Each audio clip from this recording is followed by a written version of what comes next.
जिनके घर की बहुओं के चेहरे पर प्रसन्नता हो, जिनके घर की बेटियों के चेहरे पर मुस्कुराहट हो, समझ लेना कि उस घर में भले धन ना हो पर वो शंकर की कृपा उसके घर में सदा बनी हुई है, सदा।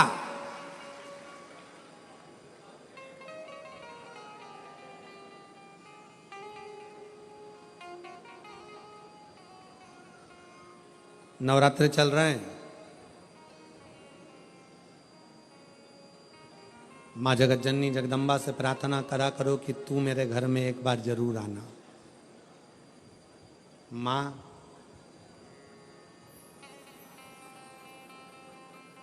प्रत्येक घर के अंदर एक बेटी का जन्म जरूर होना चाहिए।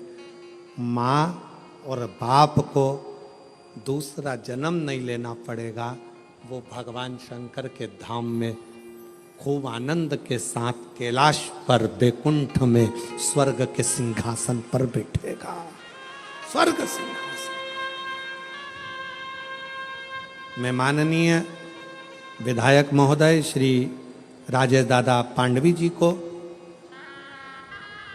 जब पहले दिन की कथा में पांडवी जी आए, बेटी उनके साथ में थी, पूजन कर रही थी बेटी भी, देखकर मुझे बहुत खुशी, बहुत ऐसा लग रहा था जैसे शंकर भगवान अशोक सुंदरी के साथ बैठकर आराधना कर रहे हों, शिव की स्तुति कर रहे हैं।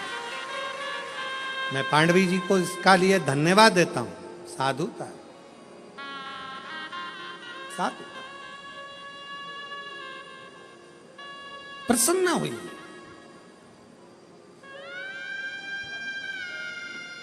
बेटे के जन्म पर जितने नगाड़े बजवाते हो उससे दुगना नगाड़ा बेटी के जन्म पर बजवाना। क्यों? बेटे का जन्म हुआ है तो दूसरी बार जन्म तुम्हें पृथ्वी पर लेना पड़ेगा, वापिस आना पड़ेगा और अपना कर्म का भोग भोगना पड़ेगा, फिर जन्म लेना पड़ेगा। पर घर में अगर एक बेटी का भी जन्म हो गया तो दूसरी बार जन्म नहीं लेना पड़ेगा, इसलिए ज्यादा नगाड़े बजवाना कि अब मेरा आखिरी जन्म है, अब जन्म नहीं लूंगी। अगर बेटी का घर में जन्म हो गया तो अब जन्म नहीं लूंगी। बहारो फूल बरसा मेरे घर बेटी आई है, मेरे घर बेटी आई है, फिर से जन्म नहीं पाऊं, मेरे घर बेटी आई है, मेरे घर बेटी आई है। हिमालय राज के घर में जब पार्वती जी का जन्म हुआ, कहते हैं दुनिया के यहाँ पर जन्मदिन की पार्टी एक दिन की होती हो, दुनिया के यहाँ जन्मदिन की पार्टी 2 दिन की होती हो, 2 महीने की होती हो, 4 महीने की होती हो, हर साल जन्मदिन पे होती हो। हिमालय राज के यहाँ जब तक पार्वती जी का कन्यादान नहीं हो गया तब तक रोज पार्वती जी के जन्म का उत्सव मनता था, प्रतिदिन प्रतिदिन।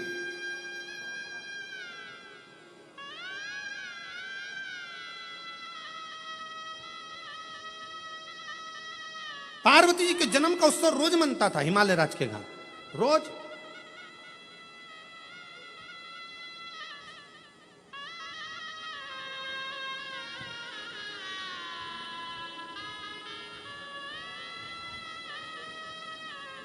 एक दिन इंद्र के मन में आया और इंद्र ने जाकर पूछ लिया हिमालय राज से, इतनी प्रसन्नता क्यों है?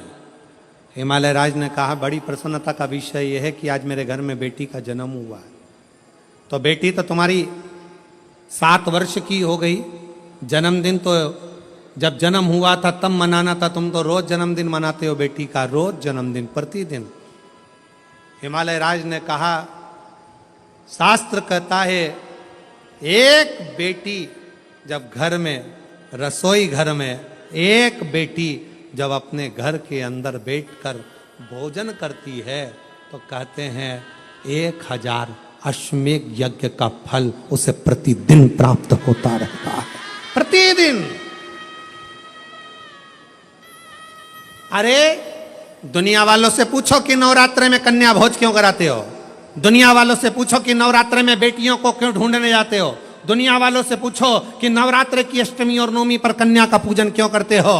क्योंकि दुनिया वालों को यह मालूम पड़ना चाहिए कि देवी भागवत में लिखा है, एक कन्या एक बेटी जब किसी के घर में मुख झूठा करती है, एक बेटी एक कन्या जब किसी के घर में भोजन करती है तो उसके भंडारे कभी खाली नहीं रहते। इसलिए कन्या पूजन किया जाता है, इसलिए बेटी का पूजन किया जाता है।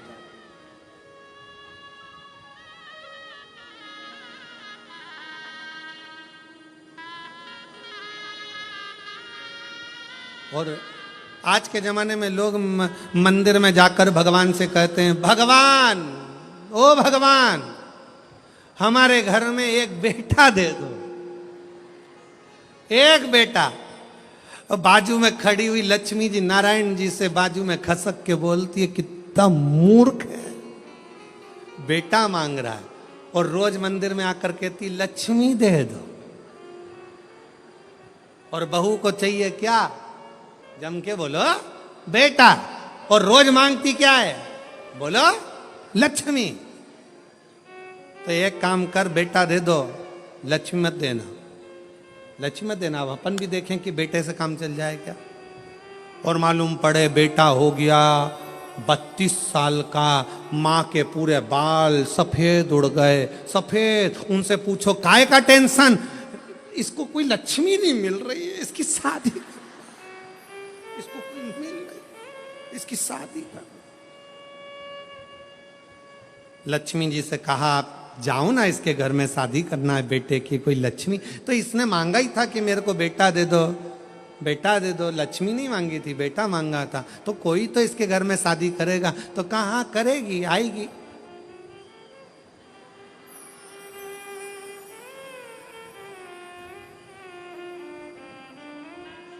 आएगी पावागढ़ वाली आएगी।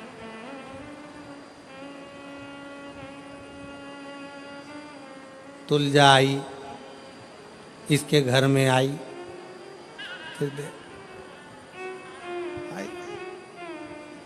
फिर सवेरे शाम सास रोज आरती गाएगी,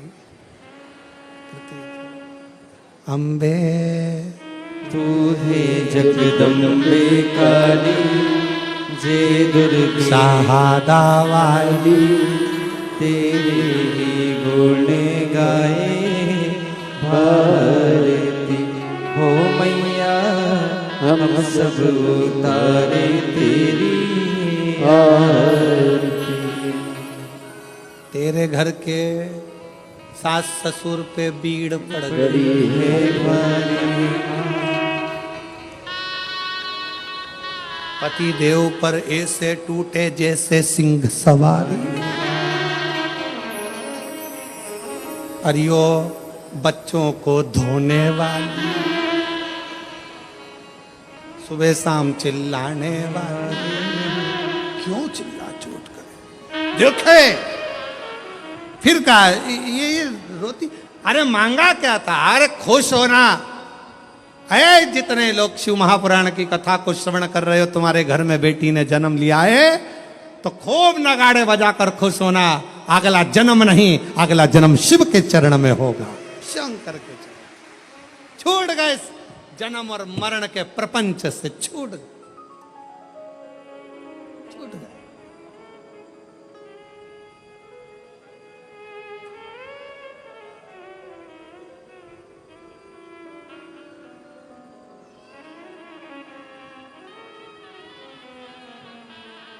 छूट गए, जन्म और मरण के प्रपंच से छुटकारा मिल गया। बेटी बेटी बेटी।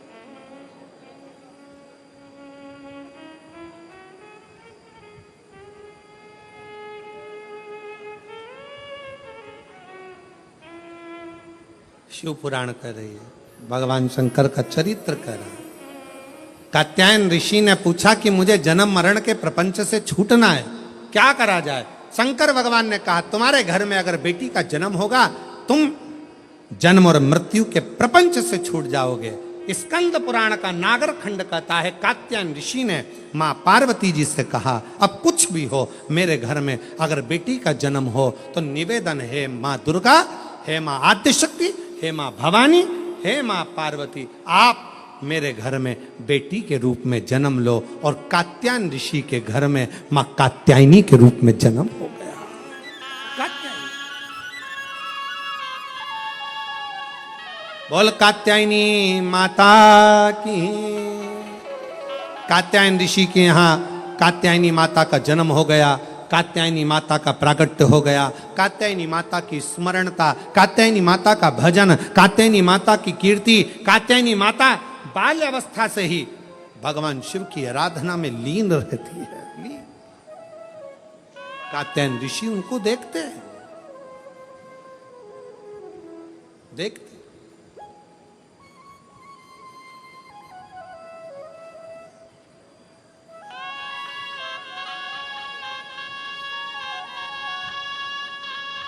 और जब कहते हैं महिषासुर का वध करने वाली भी वही कात्यायनी है, वही कात्यायनी।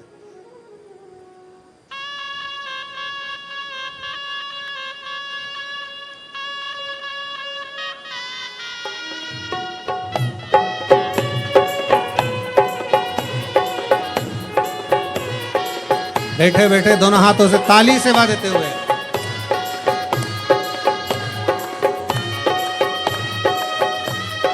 बाबा को अपने मन का भाव कहिए। सभी लोग साथ में बोलेंगे।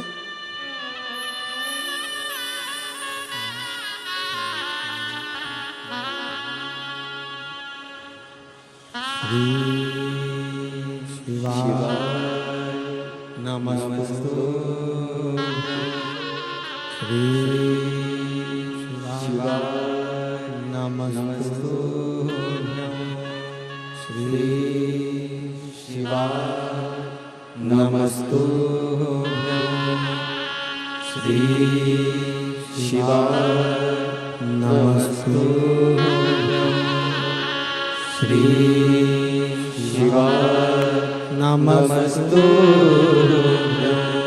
भोला सब दुख काटो ओ भोला सब दुख काटो।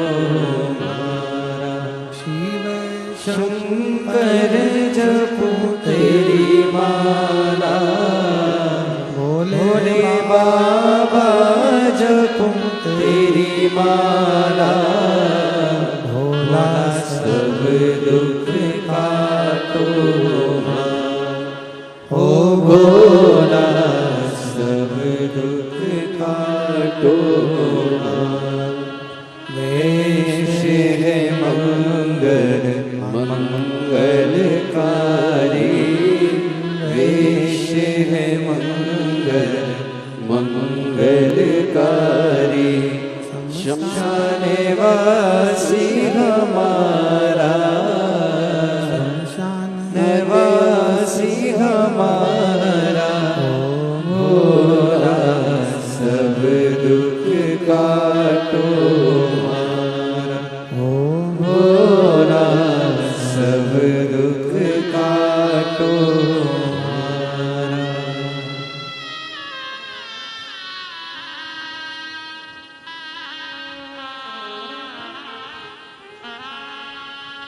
बाबा देवादिदेव महादेव भगवान शिव भरदानी, त्रिकालदर्शी कैलाशी विनाशी भगवान शंकर, त्रिपुंडधारी त्रिलोकी के नाथ कात्यायन ऋषि को मां पार्वती कात्यायनी बनकर प्रकट हुई।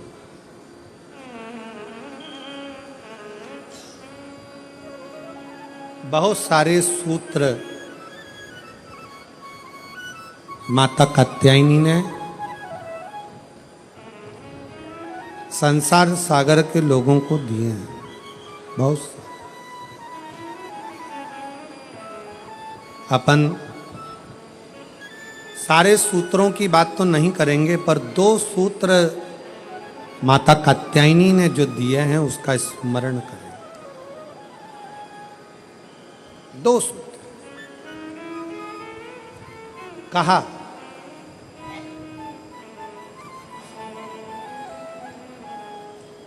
माता कात्यायनी ने कहा कात्यायन बाबा से, पिताजी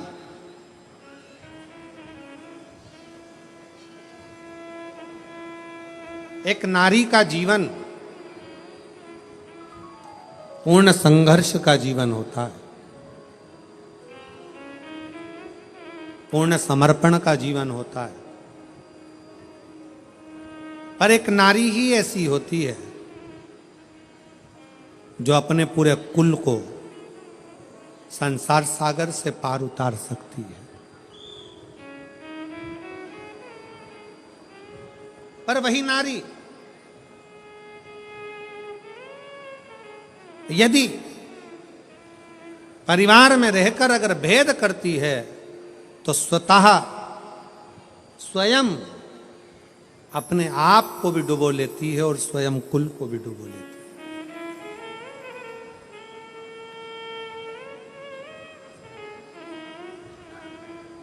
ध्यान देना, तुम्हारे घर में अगर 4 बहुएं हैं, 5 बहुएं हैं, 3 बहुएं हैं, 2 बहुएं हैं, 6 बहुएं हैं, सास का सबसे बड़ा कर्तव्य होना चाहिए कि इन बहुओं में कोई भेद नहीं होना चाहिए। कोई भेद, मेरी बड़ी अच्छी कि छोटी अच्छी, कि मंजली अच्छी कि संजली अच्छी, मेरी बड़ी बहू ज्यादा अच्छी है कि छोटी बहू ज्यादा अच्छी है। बहुओं को कभी पलड़े में तोलना नहीं है।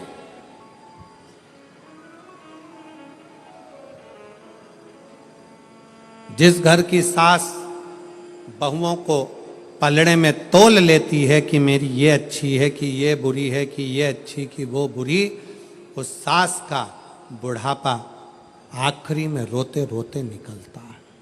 कभी मत तो 4 बहुएं, चारों अच्छी हैं, 3 बहुएं, तीनों अच्छी हैं, 5 बहू, पांचों अच्छी हैं, 2 बहू, दोनों अच्छी हैं। कभी ना तो आपकी दृष्टि में रखो, मेरी बड़ी बहू मुझे सम्मान दे रही है, छोटी बहू सम्मान दे रही है, मंजली बहू सम्मान दे रही है, आपकी दृष्टि में हो। पर जनमानस के सामने ये बात कभी ना आए, किसी रिश्तेदार के सामने ये बात ना आए कि मेरी बड़ी अच्छी कि छोटी अच्छी, कि बड़ी बुरी कि छोटी बुरी, कि कौन कैसा, ये भेद कभी मां के मन में ना। और दूसरा सूत्र मां कात्यायनी का अपने अंदर उतारिएगा। दूसरा सूत्र भी बड़ा प्रबल है। मां कात्यायनी अपने पिता कात्यायन जी से कहती हैं, पिताजी एक लड़की अपने 2 कुल को तारती है, एक मायके का, दूसरा ससुराल का। पर एक लड़की के लिए सबसे बड़ी जरूरत की उसकी बुद्धि में, ये चित्त में होना चाहिए कि जितना चिंता वो अपने मायके की करती है, उससे 1.5 गुनी ज्यादा चिंता उसको अपने ससुराल की भी होना चाहिए। जितनी चिंता वो अपने ससुराल की करे उतनी मायके की करे, मायके की और ससुराल की करे। पर मायके से विवाह होने के बाद 1.5 चिंता ससुराल की। मां कात्यायनी कात्यायन ऋषि से कहती हैं, पिताजी जब एक लड़की, उसका जीवन कोरा है, उसकी चित्तवृत्ति कोरी है, कभी वो अपनी सास से नहीं मिली, कभी वो अपने ससुर से नहीं मिली, कभी अपने पति से नहीं मिली, कभी अपने देवर जेठ से नहीं मिली, उसका जीवन कोरा रहता है। कात्यायन ऋषि से कात्यायनी जी कर रही हैं, उसका जीवन कोरा है। उस कोरे जीवन में उस कन्या को, उस स्त्री को, उस नारी को चाहिए कि पिता से जितना स्नेह हो उससे 1.5 स्नेह उसके ससुर से हो, भाई से जितना स्नेह हो उससे 1.5 स्नेह उसके देवर और जेठ से हो, जितना स्नेह अपनी सगी बहन से है उससे 1.5 स्नेह देवरानी और जिठानी से हो, और जितना स्नेह मेरे अपने मायके से है, उससे 1.5 स्नेह अपने ससुराल से हो, उसकी चित्त वृत्ति। आज परिवार टूट रहे हैं। कात्यायनी माता की लोग पूजन जरूर करते हैं, पर कात्यायनी माता के विचारों को अपने अंदर नहीं रखते। अदालत में जितने केस प्रॉपर्टी के नहीं हैं, अदालत में जितने केस कत्ल के नहीं हैं, अदालत में जितने केस कोई फालतू नहीं है, उससे 4 गुना ज़्यादा केस आज अदालत में केवल तलाक के हैं कि तलाक लेना है।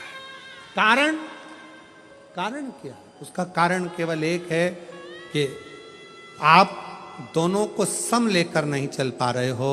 मायके की प्रियता ऐसी बढ़ती है कि ससुराल बुरा लगने लगता है।